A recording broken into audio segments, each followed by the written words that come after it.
നമസ്കാരം. മലയാളി വാർത്ത ആനുകാലികത്തിലേക്ക് സ്വാഗതം. ഇപ്പോൾ നെയ്യാറ്റിൻകരയിലെ സമാധിയാണ് വലിയ ചർച്ചയായി മാറിക്കൊണ്ടിരിക്കുന്നത്. നമുക്കതിലൊരു പലർക്കും ഇതിന്റെ വസ്തുത എന്താണ് എന്നൊന്നും അറിയില്ല. എന്താണ് ഈ സമാധി എന്നൊന്നും ആർക്കും തന്നെ അറിയില്ല. എന്നോട് ചോദിച്ചാൽ എനിക്കും അറിയില്ല കൃത്യമായി ഇതിനൊരു നിർവചനം പറയാൻ. അവിടെ കൂടി നിൽക്കുന്ന ഈ സമാധിക്ക് വേണ്ടി വാദിക്കുന്ന പലർക്കും പോലും അറിയില്ല എന്താണ് സമാധി എന്നുള്ളത്. ഒരു മനുഷ്യൻ മരിക്കുന്നു, കുടുംബം പെട്ടെന്ന് പറയുകയാണ് അത് സമാധിയാണെന്ന് പറയുന്നു. പക്ഷേ മരണത്തിൽ ദുരൂഹതയുണ്ടെന്ന് നാട്ടുകാരും അതുപോലെ തന്നെ അദ്ദേഹത്തിന്റെ ബന്ധുക്കളും പറയുന്നു. ഇത് ഒരിക്കലും സമാധിയാണെന്ന് നമുക്ക് പോലും വിശ്വസിക്കാൻ കഴിയുന്നില്ല. കാരണം പതിറ്റാണ്ടുകൾക്ക് മുൻപ് അങ്ങനത്തെ സംഭവങ്ങളൊക്കെ ഉണ്ടായിട്ടുണ്ട് എന്ന് ചരിത്രങ്ങൾ രേഖപ്പെടുത്തിയിട്ടുണ്ട്. അപ്പോ അത്തരം വിശ്വാസങ്ങളെ ഒന്നും ഇതുപോലെ ഉണ്ടായി എന്നല്ല, സമാധി ഉണ്ടായിട്ടുണ്ട്. നമ്മളതിന്റെ അതായത് വിശ്വാസത്തെ വ്രണപ്പെടുത്താൻ വേണ്ടി സംസാരിക്കുന്നതൊന്നുമല്ല. പക്ഷേ ഇതിലെ വസ്തുത എന്താണ് എന്ന് അത് കൃത്യമായി പുറത്തു വരണം. കാരണം മരണത്തിൽ ദുരൂഹതയുണ്ട് എങ്കിൽ അത് മറനീക്കി പുറത്തു കൊണ്ടുവരേണ്ടത് പോലീസിന്റെ ആവശ്യമാണ്. മാത്രമല്ല നമ്മുടെ സമൂഹത്തിന്റെ കൂടി ആവശ്യമാണിത്. അപ്പോൾ കാരണം അന്ധവിശ്വാസത്തെ വെച്ചു പുലർത്താൻ നമ്മൾ ഇനിയും അനുവദിച്ചുകൂടാ. കാരണം നമ്മൾ പ്രബുദ്ധരാണ് എന്ന് നമ്മൾ തന്നെ പലപ്പോഴും പറയാറുണ്ട്. പ്രബുദ്ധരായ നമ്മളാണ്, നമുക്കിടയിലാണ് ഇത്തരത്തിലുള്ള സംഭവങ്ങൾ നടക്കുന്നത്. അപ്പോൾ അവിടുത്തെ നാട്ടുകാരിൽ കുറെ പേർ ഇതിലെ മരണത്തിലെ ദുരൂഹത പുറത്തു വരണമെന്ന് അവർ പറയുമ്പോൾ അവരുടെ കൂടി ആവശ്യമാണ്. കാരണം ഞങ്ങളുടെ പ്രദേശത്ത് നടന്ന സംഭവമാണ് എന്ന് ആ നാട്ടുകാർ പറയുന്നു. അപ്പോൾ ഇതൊരു ലഹളയായി മാറാനുള്ള സാധ്യത, അതായത് ഈ സമാധി സത്യമാണ് എന്ന് പറയുന്ന ഒരു കൂട്ടരും തൊട്ടപ്പുറത്ത് മരണത്തിൽ ദുരൂഹതയുണ്ട് എന്ന് പറയുന്ന ഒരു വിഭാഗവും നേർക്കുനേർ നിൽക്കുകയാണ്. അപ്പോൾ നമുക്ക് ചോദിക്കാനുള്ള ഒരു കാര്യം ഇതാണ്, അതായത് ഇതൊരു കൊലപാതകമല്ലേ എന്നുള്ള രീതിയിലേക്ക് ചർച്ചകൾ മാറിക്കഴിഞ്ഞു. അതായത് ഈ സമാധിയിൽ കൊണ്ടിരുത്തി ഇവർ സ്ലാബിട്ട് മൂടുകയാണ്, അതിനുള്ളിൽ വെച്ചാണ് അദ്ദേഹം മരണപ്പെട്ടതെങ്കിൽ അത് സമാധിയല്ല, ഉറപ്പായും കൊലപാതകമാണ്. നമ്മുടെ നിയമത്തിന്റെ പരിധിയിൽ വരുമ്പോൾ അത് കൊലപാതകമാണ്. ഈ ഹിന്ദു സംഘടനകളൊക്കെ എന്തിനാണ് അവിടെ പോയി കിടന്ന് ഈ ലോജിക്കില്ലാത്ത കാര്യത്തിന് വേണ്ടി സംസാരിക്കുന്നതെന്ന് നമുക്ക് മനസ്സിലാകുന്നില്ല. അപ്പൊ ശരിക്കും നമുക്ക് ചോദിക്കാനുള്ളത് ഇത് സമാധിയാണോ കൊലപാതകമാണോ? ഇതിലെ ലോജിക്ക് എന്താണ്? ഈ സമാധി എന്ന് പറയുന്ന ഒരു സംഭവം ഉണ്ടായിട്ടുണ്ടോ? ചരിത്രങ്ങളിലൊക്കെ അത് പറയപ്പെടുന്നതാണ്. എങ്കിലും നമുക്കതിന്റെ നിയമവശങ്ങൾ ആദ്യം ഒന്ന് സംസാരിക്കാം. അതിനുശേഷം നമുക്ക് ഈ സമാധി എന്താണ് എന്ന് വ്യക്തമായ ഒരു പിക്ചർ നമുക്ക് കൊടുക്കേണ്ടതുണ്ട്. ശരിക്കും എന്താണ് നെയ്യാറ്റിൻകര സംഭവം? എന്താണ് ഇതിന്റെ ഇപ്പോ ആത്മീയ വശത്തിനെ കുറിച്ചിട്ടാണെങ്കിലും ക്രൈം വശത്തിനെ കുറിച്ചാണെങ്കിലും ഇപ്പൊ ഞങ്ങൾ രണ്ടുപേരും ഇതിൽ ആധികാരികത ഉള്ളവരൊന്നുമല്ല. നമ്മളാരും ആത്മീയ ആചാര്യന്മാരല്ല, അതുപോലെ തന്നെ ക്രൈം ഇൻവെസ്റ്റിഗേറ്റേഴ്സ് അല്ല. പക്ഷെ പ്രബുദ്ധ കേരളത്തിലെ രണ്ട് ജേർണലിസ്റ്റുകൾ എന്ന നിലയ്ക്ക്, അല്ലെങ്കിൽ നമ്മൾ അത്യാവശ്യം ഇതൊന്നും വേണ്ട, അത്യാവശ്യം ബുക്കും വായനയും അറിവും എല്ലാം കേട്ടറിവും കണ്ടറിവും അതുപോലെ തന്നെ വായിച്ചറിവുമുള്ള ആൾക്കാരെന്നുള്ള നിലയ്ക്ക് നമ്മുടെ മനസ്സിൽ തോന്നുന്ന ചില കാര്യങ്ങളെ എനിക്ക് തോന്നുന്നു നമ്മളെക്കായി നന്നായിട്ട് അറിയാവുന്ന പ്രേക്ഷകരുണ്ടാവും ഉറപ്പായും. ഇതിൽ തീർച്ചയായിട്ടും നിങ്ങൾക്ക് ഒരുപാട് കാര്യങ്ങൾ ഞങ്ങൾ വിട്ടുപോയിട്ടുള്ള കുറെ പോയിന്റുകൾ, ഇത് തീർച്ചയായിട്ടും നമ്മൾ ഈ ചർച്ച മുന്നോട്ട് പോകുമ്പോൾ തീർച്ചയായിട്ടും ഇതില് വിട്ടുപോകുന്ന, അല്ലെങ്കിൽ തീർച്ചയായും ഞങ്ങളുടെ അറിവില്ലായ്മ കൊണ്ട് തന്നെ വിട്ടുപോകുന്ന കുറെ കാര്യങ്ങൾ ഉണ്ടാകാം. അതിനെക്കുറിച്ച് നിങ്ങൾക്ക് കൂടുതലായിട്ട് അറിവുണ്ടായിരിക്കാം. അത് നിങ്ങൾ തീർച്ചയായിട്ടും പറഞ്ഞു തരാൻ ഞങ്ങളത് സ്വാഗതം ചെയ്യുകയും ചെയ്യാം. ഇപ്പൊ ഇവിടെ ഈ സത്യം പറഞ്ഞാൽ നെയ്യാറ്റിൻകരയില് ഇപ്പൊ അവര് ചെയ്യുന്നത് ഒരു അല്ലെങ്കിൽ നമ്മുടെ ഇപ്പോൾ കേരളത്തില് ഇത്രയധികം നമ്മളിപ്പോ ഈ ചർച്ച തന്നെ നടത്തുന്നത് നമ്മുടെ ആത്മീയ ദാരിദ്ര്യം കൊണ്ടാണ് എന്ന് നമുക്ക് പറയാം. ആത്മീയതയെ കുറിച്ചോ അല്ലെങ്കിൽ മറ്റെന്തിനെ കുറിച്ചോ ഉള്ള അറിവില്ലായ്മ തന്നെയാണ് നമ്മൾ ഇവിടെ ചർച്ചയായിട്ട് ഇപ്പൊ ഇവിടെ മുന്നോട്ട് കൊണ്ടുപോയിരിക്കുന്നത്. അല്ലെങ്കിൽ ഇങ്ങനെ ഒരു ചർച്ചയ്ക്കുള്ള സ്കോപ്പ് പോലും ഉണ്ടാവില്ലായിരുന്നു. കാരണം ഒരു കൊലപാതകം നടന്നു കഴിഞ്ഞിട്ടുണ്ടെങ്കിൽ തീർച്ചയായും അതിന്റെ അടുത്ത പടി എന്താണ് എന്നുള്ളത്, നിയമ നടപടി എന്താണെന്നുള്ളതെല്ലാം നമുക്കറിയാം. കൂടുതൽ നിയമജ്ഞർക്ക് ഇതിനേക്കാൾ വ്യക്തമായിട്ട് അറിയാം. പക്ഷെ അതിലൊരു ആത്മീയതയുടെ ചരട് അവിടെ വലിച്ചിട്ടതോടു കൂടിയാണ് എന്ത് ചെയ്യണം എന്നറിയാതെ ഇപ്പൊ കേരളം നിൽക്കുന്നത്. സത്യം പറഞ്ഞു കഴിഞ്ഞാൽ, അല്ലെങ്കിൽ വളരെ ഒരു ഇതായിട്ട് പറയുകയാണെങ്കിൽ, ഇത് ആത്മീയതയെ കച്ചവടമാക്കുന്ന ഒരു രീതി ഭാരതത്തിലുണ്ട്. ഭാരതം ആത്മീയതയിൽ വളരെ സമ്പന്നമായ രാജ്യമാണ്. കാലങ്ങളായി വളരെ വേദകാലഘട്ടം മുതൽ തന്നെ ഭാരതം എന്ന് പറഞ്ഞു കഴിഞ്ഞാൽ ആത്മീയതയിലെയും എല്ലാം വളരെ സമ്പന്നമായ രാഷ്ട്രമാണ്. വേദ പരിജ്ഞാനങ്ങളുള്ള ആൾക്കാർ നമ്മുടെ ഒരുപാട് പേര് നമ്മുടെ ചുറ്റിലും ജീവിച്ചിരുന്നു. ഇവരുടെ എല്ലാം അനുഗ്രഹങ്ങൾ നമ്മുടെ തലമുറകളായിട്ട് നമുക്ക് എല്ലാവർക്കും കിട്ടിയിട്ടുമുണ്ട്. പക്ഷെ അതിന്റെ ഒപ്പം തന്നെ അറിവില്ലായ്മയും നമ്മുടെ ഒപ്പമുണ്ട്. ഇപ്പൊ അതിനേക്കാൾ കൂടുതലായി നമ്മൾ ചെയ്യുന്നത് ആത്മീയതയെ കച്ചവടമാക്കുകയാണ് ചെയ്തത്. എനിക്ക് തോന്നുന്നത് ഈ ഗോപൻ സ്വാമി എന്ന് പറയുന്ന അദ്ദേഹവും നമുക്ക് പൂർണ്ണമായി പറയാൻ അറിയില്ല. ഈ സ്വാമി എന്ന് പറയാൻ പറ്റുമോ എന്ന് പോലും അറിയില്ല. കാരണം അദ്ദേഹത്തിന്റെ പൂർവ്വ ചരിത്രങ്ങളൊക്കെ എടുക്കുമ്പോൾ ക്രിമിനൽ പശ്ചാത്തലം ഉണ്ടായിരുന്ന ഒരാളാണ്. നമ്മൾ അറിഞ്ഞിടത്തോളം ഇപ്പോൾ സമാധിയായി എന്ന് പറയപ്പെടുന്ന ഗോപൻ സ്വാമി സമാധിയിലൂടെ ശരിക്കും പുണ്യാത്മാവായി മാറുകയല്ല ഇപ്പൊ ചെയ്തിരിക്കുന്നത്. തൽക്കാലത്തേക്കെങ്കിലും അദ്ദേഹം പുണ്യാത്മാവ് എന്ന് പറയാൻ പറ്റില്ല, കാരണം വിവാദമായിട്ട് മാറുകയാണ് ചെയ്തിരിക്കുന്നത്. ഇപ്പൊ ഗോപൻ സ്വാമിയെ കുറിച്ച് നാട്ടുകാർക്കൊന്നും അധികം ഈ സ്വാമിയെ കുറിച്ചോ സ്വാമിയുടെ സിദ്ധി എന്താണെന്നതിനെ കുറിച്ചോ അറിയില്ല. പക്ഷെ ആൾക്കാർക്ക് അറിയുന്ന ഒന്നുണ്ട്, പ്ലാവിലയിലെ മണിയൻ എന്ന നെയ്ത്തുകാരനെ നാട്ടുകാർക്കൊക്കെ പരിചയമുണ്ട്. ഇത് പറയുമ്പോഴും ഞാൻ അദ്ദേഹത്തിന്റെ കുടുംബത്തിനെ ഒരിക്കലും വിഷമിപ്പിക്കാൻ വേണ്ടി പറയുന്നതല്ല. കാരണം പാരമ്പര്യം ജനിച്ചതോ അല്ലെങ്കിൽ വളർന്നതോ ആയ സാഹചര്യം കൊണ്ടല്ല ഒരു മനുഷ്യന്റെ ഉന്നതിയെ മനസ്സിലാക്കേണ്ടത് നമുക്കറിയാം. എങ്കിൽ തന്നെയും പക്ഷെ ഇദ്ദേഹത്തിന് വേറൊരു ബാക്ക് സ്റ്റോറി കൂടിയുണ്ട്. 7 പേരെ വെട്ടിയ കേസിലെ പ്രതിയായിട്ട് ഒളിച്ചോടിയതാണ്. അതിനുശേഷം പിന്നെ പൊങ്ങുന്നത് ചുമട്ട് തൊഴിലാളിയായിട്ടാണ്.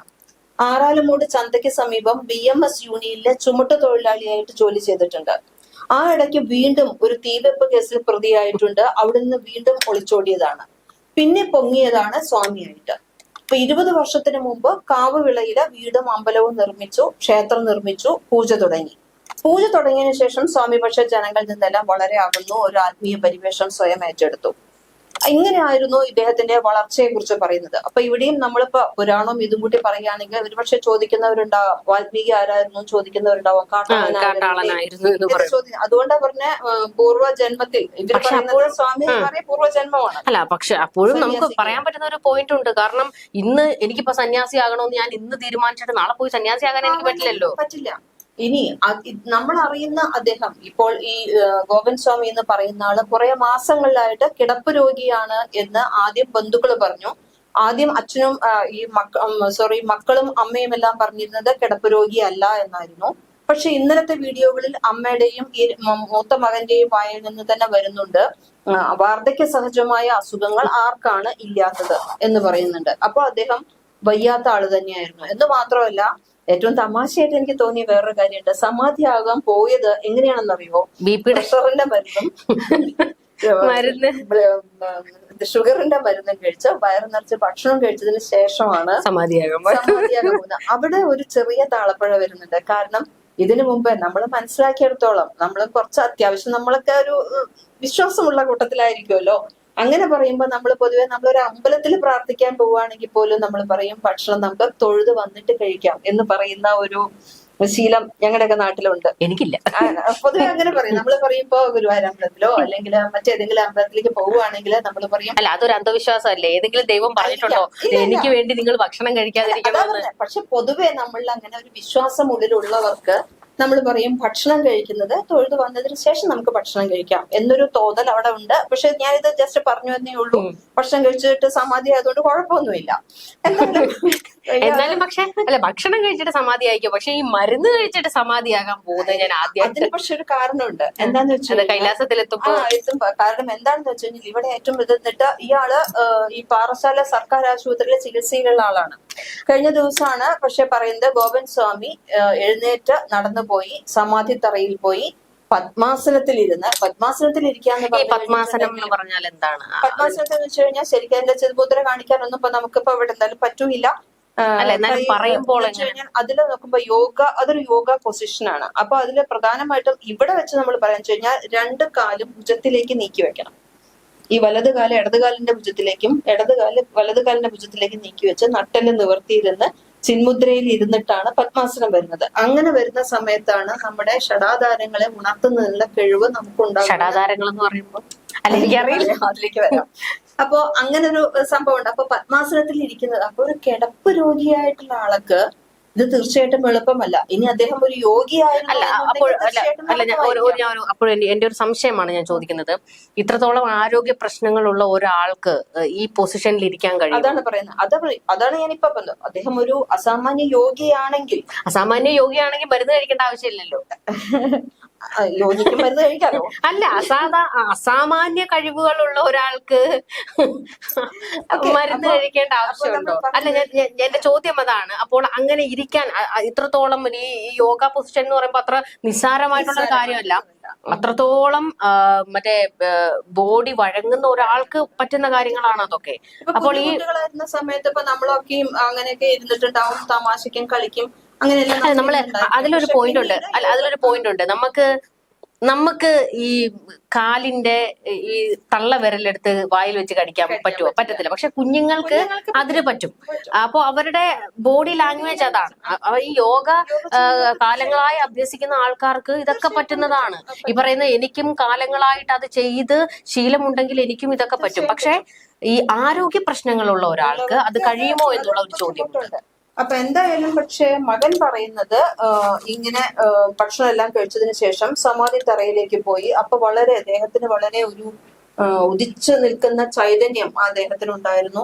പത്മാസനത്തിലേക്ക് അങ്ങനെ നേരെ പോയി ഈ സമാധി തറയിലേക്ക് കയറിയിരുന്ന് പത്മാസനത്തിലിരുന്നു. അപ്പോൾ ഉടനെ തന്നെ മകൻ അച്ഛ എന്ന് വിളിച്ച് പറഞ്ഞപ്പോ മകനെ അനുഗ്രഹിച്ചു.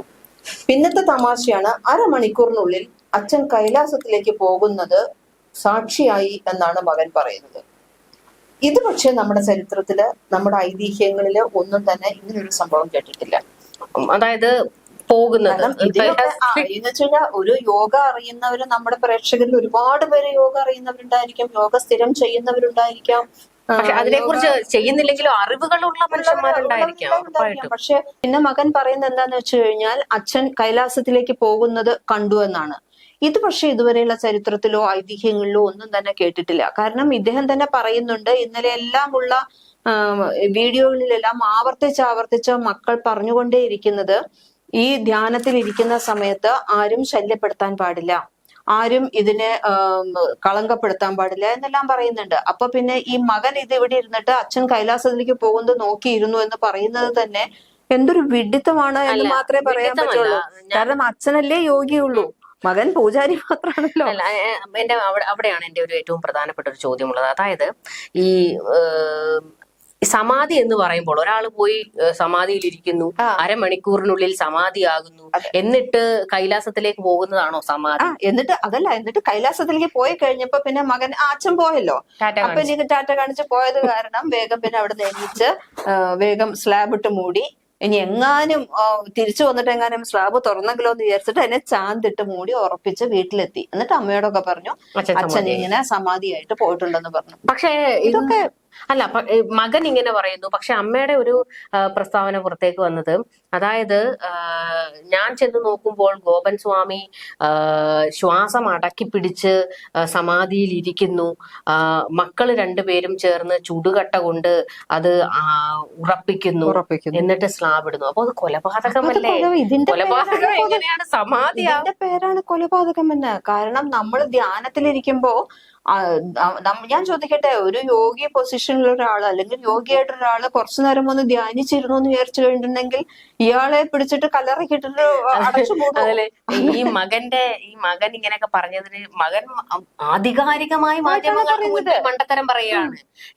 എന്നിട്ട് അതില് കഴിഞ്ഞ ദിവസം ഞാൻ കണ്ടതാണ്, ഈ റിപ്പോർട്ടർ ടിവിയിൽ നിന്ന് പോയ പ്രതിനിധികൾ ചോദിക്കുന്നുണ്ട്, അപ്പോൾ നിങ്ങൾ പറയുന്നത് ഇത് പോസ്റ്റ്മോർട്ടം ചെയ്യേണ്ട എന്നാണോ? അപ്പോൾ മകന്റെ മറുപടിയാണ്, പോസ്റ്റ്മോർട്ടം ചെയ്യേണ്ടത് ജീവനില്ലാത്ത ബോഡിയിലല്ലേ, അച്ഛൻ സമാധിയായിട്ടിരിക്കുകയല്ലേ, അപ്പൊ ജീവനുണ്ടോ? ഇല്ല. അപ്പൊ പിന്നെ പോസ്റ്റ്മോർട്ടം ചെയ്യണ്ടേ? വേണ്ട, അത് സമാധിയാണല്ലോ. ഇത്രത്തോളം മണ്ടത്തരം പറയുകയാണ്. അപ്പൊ ഇതൊരു പക്ഷെ ഇവരുടെ അറിവില്ലായ്മ അല്ലെങ്കിൽ ഇവരുടെ കൊലപാതകം മറച്ചു വെക്കുന്നതിന് അതിന് ശരിയാണ്. അത്തരത്തിലൊരു ഒരു ലീഡ് അവിടെ കിടപ്പുണ്ട്. കാരണം ഇവർക്ക്, അതായത് ആർക്കാണേലും അറിയാലോ, ഒരു കൊലപാതകം നടത്തിയാൽ പോലീസ് തങ്ങളെ പിടികൂടും എന്നുള്ള ഒരു കൃത്യമായ എത്ര കോമൺ സെൻസ് ഇല്ലാത്തവനാണേലും അറിയാവുന്ന ഒരു കാര്യമാണത്. അപ്പോൾ ഇതൊരു കാടായിട്ട് ഇറക്കിയിരിക്കുകയാണോ എന്നൊരു സംശയം കൂടി ഉദിക്കുകയാണ്. ഒരാളെ കൊല്ലുന്നു, അച്ഛൻ കിടപ്പ് രോഗിയാണ്, അതുകൊണ്ട് തന്നെയല്ല കിടക്കയിൽ മൂത്രം ഒഴിക്കുന്നതിന് അദ്ദേഹത്തെ വഴക്ക് പറയുന്നത് അയൽവാസികൾ കേട്ടിട്ടുണ്ട് എന്ന് പറയുന്നു. അപ്പോൾ അങ്ങനെ എന്തെങ്കിലും കൊന്നതിന് ശേഷം കൊണ്ട് ഇരുത്തിയിട്ട് അമ്മയോട്, ഓൾറെഡി ഇവർക്ക് ഒരു വെളിവില്ലാത്ത ഒരു സംസാരങ്ങളും കാര്യങ്ങളും ഉള്ളതുകൊണ്ട് അമ്മയോട് പറയുന്നു അച്ഛൻ സമാധിയായി എന്ന് പറയുന്നതാണ്. എനിക്ക് തോന്നുന്നു ഇതില് വിശ്വാസം എന്ന് പറയുന്ന ഒരു സംഭവമുണ്ട്. ഈ വിശ്വാസത്തിനെ മുതലെടുത്ത് എടുക്കുകയാണ് ഇവിടെ ചെയ്തിട്ടുള്ളത്. ഇപ്പൊ ഇവര് പറയുന്ന ഈ സമാധി എന്നൊക്കെ പറയുമ്പോൾ ഇത് നമ്മള് സാധാരണ മനുഷ്യർക്ക് അനുഭവിക്കാൻ പറ്റുന്ന ഒരു സാധനം തന്നെയാണ് ഇത്. അല്ലാണ്ട് ഇത് വലിയൊരു അലൗകിക സംഭവമായിട്ട് പറയാൻ പറ്റില്ല. കാരണം സാധാരണ മനുഷ്യർക്ക് പൊതുവെ ജാഗ്രത, സ്വപ്നം, സുഷുപ്തി, ഇങ്ങനെ 3 അവസ്ഥയാണ് നമുക്കുള്ളത്. നമ്മൾ ഉറക്കത്തിലും അനുഭവിക്കുന്നത് അതിന്. ഇപ്പോൾ ഉള്ളത് ജാഗ്രതയാണ്, പിന്നെ സ്വപ്നാവസ്ഥയുണ്ട്. സ്വപ്നം കഴിഞ്ഞാൽ നമ്മൾ വളരെ പലപ്പോഴും അബോധാവസ്ഥയില് ചില സ്വപ്നങ്ങളൊക്കെ കാണാറുണ്ട്. പക്ഷെ ഉണർന്നു കഴിയുമ്പോൾ നമുക്ക് അത് അപ്പൊ ഈ 3 എണ്ണം നമ്മൾ എല്ലാവരും അനുഭവിക്കുന്നതാണ്. പക്ഷെ അത് കഴിഞ്ഞ് യോഗിയാകുമ്പോൾ ഇതിന്റെ 4ാമത്തെ ഒരു അവസ്ഥയുണ്ട്, തുരിയാവസ്ഥ എന്ന് പറയും. ഇതിനെ ഒരു ആനന്ദ സ്വരൂപിയായിട്ട് ഇത് ഉണ്ടാകുന്നു എന്ന് പറയുന്നുണ്ട്. ഈ 4ാമത്തെ അവസ്ഥയെ അനുഭവിക്കുന്നതാണ് സമാധി എന്ന് പറയുന്നു. അപ്പൊ ഈ സമാധി എന്ന പദം ഇപ്പൊ ഈ പറഞ്ഞതുപോലെ തെറ്റിദ്ധരിക്കപ്പെട്ടിരിക്കുകയാണ്. സമാധി എന്ന് വെച്ച് കഴിഞ്ഞാൽ അത് മരണമല്ല. അപ്പോ സമാധിയിലിരുന്ന ഒരാളെ സ്ലാബ് ഇട്ട് മൂടി അവിടെ തന്നെ ചാന്തിട്ടിട്ട് ഉറപ്പിക്കേണ്ട കാര്യമില്ല.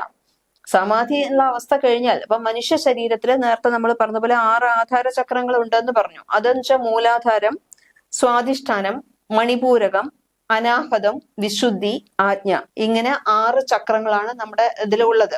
ഇതിനെക്കുറിച്ച് ഇപ്പൊ കൂടുതലായിട്ട് പറയാൻ ഞാൻ ആളുമല്ല, ഇപ്പൊ അത് പറയാനും സമയമില്ല. പക്ഷെ അത് ഇരുന്നിരിക്കുമ്പോൾ നമുക്കറിയാം മൂലാധാരത്തിൽ നിന്ന് തുടങ്ങിയിട്ടാണ് അത് നമുക്ക് പ്രജ്ഞയിലേക്ക് എത്തുന്നത് വരെ, ആജ്ഞാചക്രത്തിലേക്ക് എത്തുന്നത് വരെ 6 ചക്രങ്ങളാണുള്ളത്. ഈ 6 ചക്രങ്ങളെ ഉണർത്താൻ കഴിയുമ്പോഴാണ് ഒരു യോഗി ഈ സമാധി നിലയിലേക്ക് എത്തുന്നത്.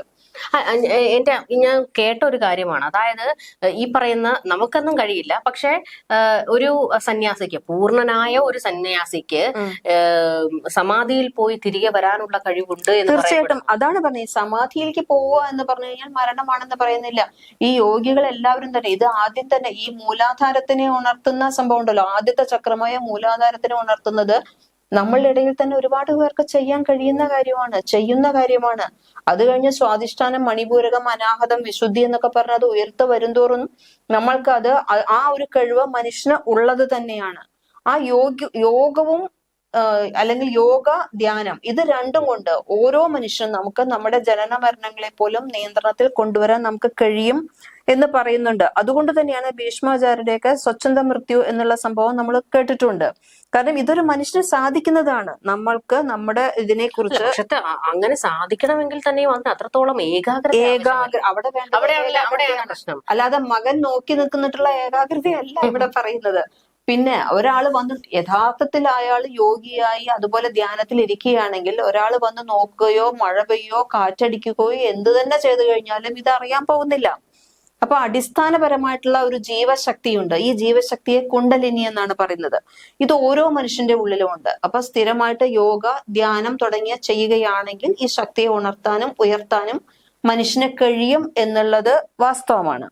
അതുപോലെ തന്നെ ഈ സമാധി എന്ന് പറയുന്നതും സമാധിയിൽ 8 നിലകളുണ്ടെന്ന് പറയുന്നുണ്ട്. അതിൽ പരമോന്നത അതെ, അത് ഷടാധാരം നമ്മുടെ ചക്രങ്ങള്. അത് കഴിഞ്ഞു കഴിഞ്ഞാൽ സമാധി തന്നെ 8 നിലകളായിട്ടുണ്ടെന്ന് പറയുന്നു. ഇതിന് പരമോന്നത നിലയിൽ എത്തുമ്പോഴാണ് മഹാസമാധി ഉണ്ടാകുക എന്ന് പറയുന്നു. തന്റെ ആത്മസാധനകളെല്ലാം വഴി സമാധി നിലയിൽ എത്തിയ ശേഷം തിരിച്ചു വരാനുള്ള ബോധം ഇവർക്ക് തീർച്ചയായും ഉണ്ടായിരിക്കും എന്നാണ് പറയുന്നത്. അത് കഴിഞ്ഞ ദിവസം ഞാൻ ഈ സമാധി എന്താണ് എന്ന് ഇതിന് ശേഷമാണ് പലയിടത്തും ചർച്ച ചെയ്തു. പലയിടത്തും അതിന്റെ രേഖകൾ ഇവിടെ എഴുതപ്പെട്ടിട്ടുള്ളിടത്തെല്ലാം നമ്മൾ പോയി തപ്പി. അപ്പം അതിലും ഞാൻ കണ്ട ഒരു കാര്യമാണ് ശ്രീബുദ്ധന്റെ ഒരു കാര്യം. അതെനിക്ക് വല്ലാണ്ട് സ്ട്രൈക്ക് ചെയ്തൊരു കാര്യമാണ്. ശ്രീബുദ്ധൻ സമാധി കണ്ട് തിരിച്ചു വന്ന ആളാണ്. പക്ഷെ അദ്ദേഹം തിരിച്ചു വന്നത് സമാധിക്ക് മുകളിലാണ് ജ്ഞാനം, അതായത് വിദ്യാഭ്യാസം എന്ന് പറയുന്നത്. അതുകൊണ്ട് എനിക്ക് സമാധിയല്ല ആവശ്യം, ജ്ഞാനമാണ് ആവശ്യം എന്നുള്ളത് കൊണ്ട് തിരികെ വന്നു എന്നാണ് പറയപ്പെടുന്നത്. അപ്പോൾ ഇതിനുമൊക്കെ മുകളിലാണ് നമുക്ക് വേണ്ട ജ്ഞാനം. അപ്പോ അറിവ് ആണ് പ്രധാനം, അല്ലാണ്ട് അന്ധവിശ്വാസം മുറുകെ പിടിച്ച ഒരു സമൂഹം മുൻപോട്ട് പോകുന്ന വളരെ ആപത്താണ്. സമാധി എന്നുള്ള നില വളരെ ആനന്ദമയമായ ഒരു സ്ഥിതിയാണെന്ന് പറയുന്നു. ആ സമാധി എന്നുള്ള നിലയിൽ നിന്ന് ചിലപ്പോൾ 2-3 ദിവസങ്ങൾക്ക് ശേഷം ചിലവർ തിരിച്ചു വരാറുണ്ടെന്ന് പറയുന്നു. ചിലപ്പോൾ അങ്ങനെ സമാധി നിലയിൽ എത്തിയാൽ അബോധാവസ്ഥയിലാകാറുണ്ടെന്നും അങ്ങനെ അബോധാവസ്ഥയിൽ എത്തിയ ആൾക്ക് തിരിച്ചുവരവ് അസാധ്യമായിരിക്കുമെന്നും പറയുന്നു. അപ്പൊ മഹാസമാധി നേടാൻ ആഗ്രഹിക്കുന്ന ആളുകൾ അവരുടെ ശരീരം ഉപേക്ഷിക്കേണ്ട സ്ഥലവും സമയവും എല്ലാം തീരുമാനിക്കുമെന്നും പത്മാസനത്തിലോ അല്ലെങ്കിൽ മറ്റേതെങ്കിലും പൊസിഷനിലോ അവരിരുന്ന് സഹസ്രാര ചക്രത്തിൽ നിന്ന് ഇവരുടെ പ്രാണനെ ഇഷ്ടാനുസരണം പുറത്തേക്ക് അയക്കും. ചക്രം എന്ന് വെച്ച് കഴിഞ്ഞാൽ അതാണ് ഈ 3 ചക്രത്തിൽ നമ്മൾ ആജ്ഞാചക്രം എന്ന് പറഞ്ഞില്ലേ, ഇതിൽ നിന്ന്. കാരണം നമ്മൾ മുന്നേ തന്നെ അതിലൊരു ചെറിയൊരു ഇതുണ്ട്. നമ്മൾ കുഞ്ഞു കുട്ടികളൊക്കെ ആകുമ്പോഴെല്ലാം നമ്മൾ കേട്ടിട്ടുണ്ട് ഇവിടെ ഭാഗത്ത് ഭയങ്കര മൃദുവായിരിക്കും, ഒരു ഭാഗത്ത് തുടരുത് എന്ന് പറയും. അതുപോലെ തന്നെ നമ്മളിപ്പം കുളിച്ചു കഴിഞ്ഞാൽ രാസാദിപൊടി ഇടുമ്പോഴൊക്കെയും പറയും നെറുകിലാക്കാൻ പറയും, മഴവെള്ളം വന്നു കഴിഞ്ഞാൽ നമ്മൾ ഇവിടെ ആക്കാൻ പറയും. അപ്പൊ അതിൽ കൂടെയാണ് പ്രാണൻ പുറത്തു പോകുക എന്നാണ് പറയുന്നത്. അത് വളരെ, അതുപോലെ തന്നെ പ്രാണൻ അകത്തൊക്കെ ഇടുന്നതും അതുപോലെയാണ് എന്ന് പറയുന്നു. എനിക്ക് കൂടുതൽ അറിവില്ല, ഇതൊന്നും പക്ഷെ നമ്മൾ പറയുന്നതാണ്. അതെ, വിശ്വാസവും അല്ലെങ്കിൽ പല മുനിവര്യന്മാര് പറയുന്നതാണ് അവരുടെ അനുഭവത്തിലൂടെ. അപ്പൊ ഇത് എന്ന് പറയുന്നത് നമുക്ക് വളരെ, നമ്മുടെ ഈ ഭാഗം വളരെ മർമ്മമാണ് എന്ന് നമുക്ക് എല്ലാവർക്കും അറിയുന്ന കാര്യമാണ്. അതിൽ കൂടെയാണ് ഇവര് ഇങ്ങനെ പോകുമെന്നും സമാധി 2 തരപ്പുണ്ടെന്നും നിർവികൽപ്പ സമാധി ഉണ്ടെന്നും മഹാസമാധി ഉണ്ടെന്നും എല്ലാം പറയുന്നുണ്ട്. നിർവികൽപ്പ സമാധി എന്ന് വെച്ച് കഴിഞ്ഞാൽ അതിൽ 21 ദിവസം വരെ ഈ നിർവികൽപ്പ സമാധിയിൽ ആൾക്കാർ ഇരിക്കും അത്രേ. അതിനുശേഷം ഇവർക്ക് ദൈവിക അവതാരങ്ങളൊന്നും അല്ല എന്നുണ്ടെങ്കിൽ ഇവര് ഇത് തിരിച്ചു വരാതെ മഹാസമാധിയിലേക്ക് പോകുമെന്ന് പറയുന്നു. അവിടെ ഒരു ചെറിയ പോയിന്റ് ഉണ്ട്. നിർവികൽപ്പ സമാധി അല്ലെങ്കിൽ 21 ദിവസത്തിന് ശേഷം മഹാസമാധിയിലേക്ക് നീങ്ങും. ഇവിടെ മകൻ ചെയ്തത് അരമണിക്കൂർ കഴിഞ്ഞപ്പോ സ്ലാബ് ഇട്ട് മൂടുകയാണ് ചെയ്തിട്ടുള്ളത്. അപ്പോ അത് നിർവികൽപ്പ സമാധിയാകാൻ തക്കുള്ള യോഗി ആയിരുന്നു എന്നുണ്ടെങ്കിൽ അദ്ദേഹം സ്വയമേവ തിരിച്ചു വന്നേനെ. ആ ഒരു ചാൻസ് അല്ലേ ഈ ചാന്തിട്ട് മൂടിയത് വഴി നശിപ്പിച്ചത്. അങ്ങനെ ഒരു ഇതിന്റെ താഴെ ഈ മകൻ പറയുന്നതിന്റെ ഒക്കെ താഴെ ഒരു കമന്റ് ഞാൻ കണ്ടതാണേ. പുള്ളി കഞ്ഞി കുടിച്ചിട്ട് ഞാനെന്ത് സമാധാനത്തോടെ ഇരിക്കട്ടെ എന്ന് പറഞ്ഞതിൽ അവൻ സമാധി എന്ന് കേട്ടതാണ്. അതാണ് സംശയം. അതുകൊണ്ട് തൊട്ടടുത്ത നിമിഷം അവൻ പോയി സ്ലാബ് ഇട്ട് മൂടി. അപ്പൊ ഈ വക കാര്യങ്ങൾ, അപ്പൊ നമ്മള് ഇതൊക്കെ തന്നെ ശ്രീരാമകൃഷ്ണ പരമഹംസരും എല്ലാവരും പറഞ്ഞിട്ടുള്ളത്. ഞാൻ കണ്ടിരുന്നു, ശ്രീരാമകൃഷ്ണ പരമഹംസരും സമാധിയിൽ പോയി തിരികെ വന്നു, അദ്ദേഹം തന്റെ അനുയായികളോട് ഇത് പറഞ്ഞു എന്നാണ് അതൊക്കെ രേഖപ്പെടുത്തിയിട്ടുള്ള കാര്യങ്ങൾ. നമുക്ക് അതിനെ കുറിച്ച് കൃത്യമായി ഒന്നും അറിയില്ല, പക്ഷെ ഇതൊക്കെ എവിടെയൊക്കെയോ രേഖപ്പെടുത്തി വെച്ചിട്ടുള്ള കാര്യങ്ങളാണ്. ഇവിടെ ഒന്നും തന്നെ ഈ അരമണിക്കൂർ കൊണ്ട് സ്ലാബ് ഇട്ട് മൂടിയ ചരിത്രം ഇല്ല. അതെ, അതാണ് നമുക്ക് പറയേണ്ടത്. ഒരു അരമണിക്കൂർ കൊണ്ട് തീരുന്നതാണോ ഈ സമാധി? അതല്ല, ഇന്നലെ ഒരു ചാനലിൽ പറയുന്നുണ്ടായിരുന്നു, മകൻ വളരെ ക്ഷോഭിച്ചു പറയാണ്, ഇനിയിപ്പോ ഈ സന്യാസിമാരൊക്കെ എന്ത് ചെയ്യും, ഇവർക്കാർക്കും സമാധി ഇരിക്കണ്ടേ എന്നാണ്. ഇനി ഇവർക്കാർക്കും മരണം. അത് നിങ്ങളൊരു കാര്യം മനസ്സിലാക്കുക, ഈ അരമണിക്കൂർ കൊണ്ട് കഴിയുന്നതല്ല സമാധി. ഒന്ന് ധ്യാനിച്ചു കഴിഞ്ഞാൽ ഉടനെ സ്ലാബ് ഇട്ട് മൂടുന്നതാണ് സമാധി എന്ന് ആ മകനെ ആരാണ് പറഞ്ഞ് വിശ്വസിപ്പിച്ചതെന്ന് നമുക്ക് അറിഞ്ഞൂടാ. എന്തായാലും സമാധിയാണ് എന്ന് പറയുമ്പോ അമ്മ ചോദിക്കുന്നത് പോലെ അയാൾ മരിച്ചിട്ടില്ല എന്നൊക്കെ ഇന്നലെയും പറയുന്നുണ്ട്. മരിച്ചില്ലെങ്കിൽ പിന്നെ എന്തുകൊണ്ട് അതിനെ അല്ല ഇന്ന്. പക്ഷേ ഇവിടെയാണ് ഞാൻ പറയുന്നില്ലേ, ഇവര് കൊലപാതകം ചെയ്തിട്ട് അത് മറച്ചു വെക്കുന്നതിന് വേണ്ടി ഇതൊരു കാടായിട്ട് ഇറക്കുന്നതാണോ എന്ന സംശയം നമ്മൾ പറയുന്നത് എന്താണെന്നറിയാമോ? ഇന്നിപ്പോൾ മകൻ പറഞ്ഞിട്ടുണ്ട് സമാധിയിൽ തൊടാൻ കഴിയില്ല, സമാധിയിൽ തൊട്ടാൽ ഈ നാട് നശിച്ചു പോകും, ദൈവകോപം ഉണ്ടാകും, അച്ഛന്റെ മൃതശരീരത്തിൽ ഡോക്ടർമാർ തൊട്ടാൽ അത് കളങ്കപ്പെടും. പക്ഷെ മകൻ വേറൊരു ഐഡിയ പോലീസിന് പറഞ്ഞു കൊടുക്കുന്നുണ്ട്, നിങ്ങളൊരു കാര്യം ചെയ്തോളൂ, മറ്റേ മെറ്റൽ ഡിറ്റക്ടർ കൊണ്ടുവന്നിട്ട് ഇതിൽ മൃതശരീരം ഉണ്ടോ എന്ന് നിങ്ങൾ ചെക്ക് ചെയ്തോളൂ. അപ്പൊ അതൊക്കെ അറിയാം. അപ്പൊ അല്ല, അത് ശരിയാണല്ലോ. അപ്പൊ ഈ മനുഷ്യൻ അപ്പൊ അല്ല ഞാൻ പറഞ്ഞു, അപ്പൊ സാങ്കേതിക വിദ്യയുടെ ഈ വശങ്ങളൊക്കെ അവർക്ക് അറിയാം. അല്ല, മെറ്റൽ ഡിറ്റക്ടർ കൊണ്ടുവന്നു കഴിഞ്ഞാൽ ഇതിന്റെ ഉള്ളിൽ ബോഡി ഉണ്ടെന്നല്ലേ തിരിച്ചറിയാൻ പറ്റുള്ളൂ. ഇതിൽ ആവശ്യം എന്താണെന്ന് അറിയാമോ? ഇതിൽ നമുക്ക് ആവശ്യം ഈ അദ്ദേഹം എങ്ങനെ മരണപ്പെട്ടു എന്നതാണ്. കൊലപാതകമാണോ എന്നാണ് തെളിയേണ്ടത്. അതിൽ ദുരൂഹത വരുമ്പോൾ അത് കൊലപാതകമല്ലേ എന്ന് തെളിയിക്കേണ്ടത് സ്റ്റേറ്റിന്റെ ഉത്തരവാദിത്വമാണ്. അത് നിർവഹിക്കാൻ നിങ്ങൾ അനുവദിക്കണം. ഈ ഹിന്ദു സംഘടനകളൊക്കെ നിങ്ങളുടെ വിശ്വാസം വ്രണപ്പെടുത്താൻ വരുന്ന കാര്യമൊന്നുമല്ല ഇത്. അടുത്ത ഒരു ദിവസം ഇത് പ്രായമായ വീടുകളിൽ അവരെ നോക്കാൻ ബുദ്ധിമുട്ടുള്ള ആൾക്കാരൊക്കെ ഉണ്ടാകും. അവരൊക്കെ ചെന്നിട്ട് അവരെ തല്ലിക്കൊന്നു കൊണ്ട് കുഴിച്ചു മൂടിയിട്ട് ഇത് സമാധിയാണെന്ന് പറഞ്ഞാൽ മതിയല്ലോ. അതെ, അപ്പൊ ഈ ഒരു അവസ്ഥ ഇപ്പൊ ഇയാള് എത്രത്തോളം വിവരമില്ലാത്ത കാര്യങ്ങൾ സമാധിയാണെങ്കിൽ ഈ പുള്ളിക്ക് തിരിച്ചു വരാനുള്ള അവസ്ഥ ഇപ്പൊ ഇല്ലാതെയാക്കിയിരിക്കുകയാണ് ചെയ്തിരിക്കുന്നത്. അതുപോലെ ഇപ്പൊ നമ്മൾ പറയാറുണ്ട്, ഇപ്പൊ ഈ സമാധി എന്ന് പറയുന്നത് നമ്മൾ ഒരു വിശ്വാസത്തിനെയും എതിർക്കുന്നതിനായിട്ടല്ല. പല ശ്രീരാമകൃഷ്ണ പരമഹംസര് സമാധിയിലായിട്ടുണ്ട്. അങ്ങനെ പല യോഗീശ്വരന്മാരും സമാധിയായിട്ടുള്ള സ്ഥലങ്ങളിൽ ഇന്ന് ക്ഷേത്രങ്ങളിലും പള്ളികളും മതകേന്ദ്രങ്ങളിലും എല്ലാം ഉണ്ട്. ഇനി വേറൊരു ഇതാക്കാം കാര്യം, ഗോപൻ സ്വാമി സമാധി ഇരുന്നതാണെന്ന് പറഞ്ഞുകൊണ്ട് ഇനി അടുത്ത ഒരു വിശ്വാസം പൊട്ടി. അതുകൊണ്ടാണ് പറഞ്ഞത്, ഇനിയാണ് ഇവിടെ ഈ ക്ഷേത്രം ആൾദൈവങ്ങളെ കൊണ്ട് അതാണ് പുള്ളി പറഞ്ഞത്, ഇനിയാണ് ഇവിടെ വലിയ സ്ഥലമാകാൻ പോകുന്നത് എന്ന് പറയുന്നത് എന്തുകൊണ്ടാന്ന് വെച്ച് കഴിഞ്ഞാൽ, കേരളത്തിലുള്ള അല്ലെങ്കിൽ ഭാരതത്തിലുടനീളം പലയിടങ്ങളിലും ക്ഷേത്രങ്ങളും പള്ളികളും മതകേന്ദ്രങ്ങളും എല്ലാം ഈ സന്യാസിമാരുടെ മഹാസമാധി സ്ഥലങ്ങൾ തന്നെയാണ്. ഉദാഹരണത്തിന് നമ്മൾ എപ്പോഴും പോകുന്ന പഴനി, തമിഴ്നാട്ടിലെ പളനി എന്ന സ്ഥലത്ത് മഹാസമാധി നേടിയ ആളാണ് വിശുദ്ധ ഭോഗർ. ഈ ഭോഗറുടെ പളനിയിൽ ചെന്നിട്ടാണ് മഹാസമാധി ആയതെന്ന് പറയുന്നു. പക്ഷെ ഈ പറഞ്ഞ പോലെ സ്ലാബ് ഇട്ട് മൂടിയതല്ല. അദ്ദേഹം സമാധിയായി മരണപ്പെട്ടു എന്നുള്ള ഉറപ്പുപെട്ട് സമാധിയായി മരണപ്പെട്ടു എന്ന് അവരെ പറയില്ല. പക്ഷെ പ്രാണൻ ഉപേക്ഷിച്ചു പോയി, വെറും ദേഹം മാത്രമേ ഉള്ളൂ, ദേഹി വിട്ടുപോയി. പിന്നെ അദ്ദേഹത്തിനെ കൊണ്ട് നമുക്ക് യാതൊരു ഉപകാരവും ഇല്ല, നമുക്ക് അതുകൊണ്ട് ആവശ്യമില്ല. ദേഹി ഈശ്വരനിലേക്കോ അല്ലെങ്കിൽ പ്രപഞ്ചത്തിലോ ലയിച്ചു കഴിഞ്ഞു. പിന്നെ ആ ദേഹം അവര് മൂടിയിട്ടുണ്ട്. പക്ഷെ അതുകൊണ്ട് ആ സ്ഥലമാണ് ഇപ്പൊ പഴനിയാണെന്ന് പറയുന്നുണ്ട്. അവിടെ വിഷം കൊണ്ടുണ്ടാകുന്ന രോഗങ്ങൾ സുഖപ്പെടുത്തുന്നതിനെല്ലാം വേണ്ടി ആൾക്കാർക്ക് അങ്ങനെ വിശ്വാസമുണ്ട്. പ്രാപഞ്ചിക ഊർജം അവിടെ ഉണ്ടെന്ന് പറയുന്നുണ്ട്. ഇങ്ങനെ 1008 മഹാസമാധി സ്ഥലങ്ങൾ ലോകത്തുണ്ട്. 90% ഉള്ളത് ഇന്ത്യയിലും നേപ്പാളിലും ചൈനയിലുമാണ്. ഇന്ത്യയില് തമിഴ്നാട്, കർണാടക, ആന്ധ്രാപ്രദേശ്, കേരളം ഈ സ്ഥലങ്ങളിലെല്ലാം ഉണ്ട്. ഇതിൽ 500-ലധികം മഹാസമാധി സ്ഥലങ്ങൾ ഇവിടെ ഉണ്ട്. ശിവാനന്ദ പരമഹംസര് വടകരയിലുണ്ട്, ശ്രീരാമദാസ് സ്വാമികള് കാലടിയിലുണ്ട്, നിർമ്മലാനന്ദ യോഗി ആലത്തൂര്, ബ്രഹ്മാനന്ദ സ്വാമി ശിവയോഗി ആലത്തൂര്, യോഗിനിമാത ആലത്തൂര്, ഇങ്ങനെ ഒരുപാട് സ്ഥലങ്ങളില്. ഇവരാരും പെട്ടെന്നൊരു ദിവസം പക്ഷെ ഇവര് ആരും സ്ലാബ് ഇട്ട് മൂടി കൊന്നതല്ല.